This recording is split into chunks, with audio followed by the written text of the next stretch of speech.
Oh, that's cool.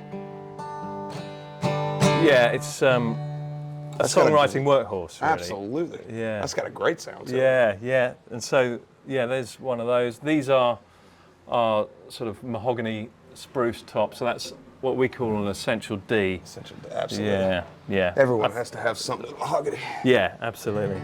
Oh, that's amazing. Yeah, that's a ringer.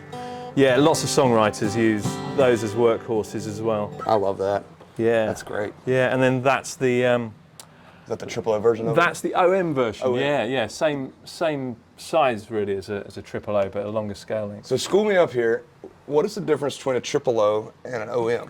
Because Right. a lot of our triple O's, I feel like, look exactly the same. They do. It's the same body shape, Okay. but the scale length is different. Oh, okay. And sometimes the nut width is different as well. Oh, gotcha. Depending on which maker you're dealing with. Gotcha. But yeah, so yeah, a little bit. I mean, again, for me, this is a desert island guitar. Really? It's one of those ones that when you get to my age and you've been playing a lot, your shoulder starts to sort of ache, and this one's a bit thinner, so it's still got a lot of power, but it's a little bit more manageable.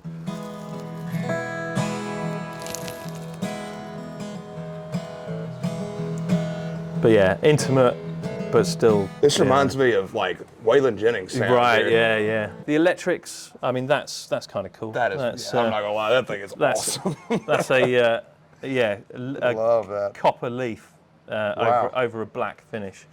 And that's one of our How do you 60s. achieve that? Is that like a sheet that kind of like has Yeah, to lay down? yeah. So you spray it black, Okay. and then there's these little sheets that you just sort of glue onto it. I bet that is tedious work. Yeah, yeah. It takes time, but the result's great, isn't it? Oh and, my gosh, and you it's don't gorgeous. see that sort of thing around. a lot. No, definitely not. We wind all the pickups in house. Do you? And yeah. Nice. And yeah, so. Are these modeled after anything specifically? or Well, do they yeah, fit it's your own a line? 63 style Gotcha. pickup. So yeah. Great headstock shape. as Yeah, well. well, coming up with a headstock shape on one of quite these, it's impossible, hard, isn't it? Yeah. It looks great. And most of the maple we use comes from Nova Scotia. Really? And they've got some. I was really actually going to ask you, do you have to import like that rosewood for that guitar? Like, Yeah. Is that from the States or does that have to come? So that's Indian Rosewood, comes from India, Oh, but well, that makes no, sense. but we get it shipped in by one of our distributors, Gotcha. and then we buy it off them. Nice. But we ship wood from all over the world. Wow. It's easier to get that from Canada than it is to get that from India. Fair enough. Yeah, yeah. But there you go. Yeah, it looks like they've sold quite a lot of our guitars, Yeah. so there's not much here, but yeah.